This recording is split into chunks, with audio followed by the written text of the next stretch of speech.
ஆண்டவராகிய இயேசு கிறிஸ்துவின் நாமத்தில் அன்பின் வாழ்த்துக்களை தெரிவித்துக் கொள்கிறேன்.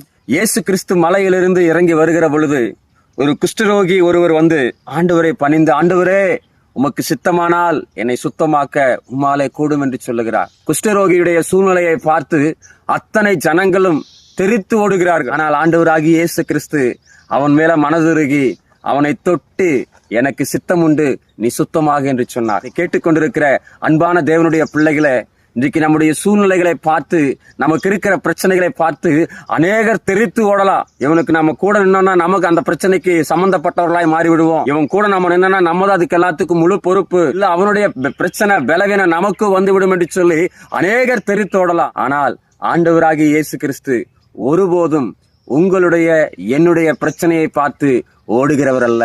அந்த பிரச்சனைக்குரிய காரணத்தை அறிந்து கொண்டு அதை மாற்றக்கூடிய தெய்வம். இதை கேட்டுக்கொண்டிருக்கிற அன்பான தேவனுடைய பிள்ளையே, உங்க வாழ்க்கையில் இருக்கிற பிரச்சனைகளை, உங்க வாழ்க்கையில் இருக்கிற சூழ்நிலைகளை மாற்றுவதற்காக அவர் மலையிலிருந்து இறங்கி வந்திருக்கிறார். கல்வாரி சிலுவையில் அவர் சிந்தின ரத்தம் உன் வாழ்க்கையை மாற்றுவதற்காக பாய்ந்தோடி வந்து கொண்டு இருக்கிறது. அப்படி சமூகத்துல முழங்கால் படியிட்டு உன்னுடைய குறைகளை, உன் பிரச்சனைய தேவனை நோக்கி சொல்லி பாருங்க. கட்டாயமாக அதை மாற்றி ஒரு ஆசீர்வாதத்தை உங்க வாழ்க்கையில தருவார். God bless you.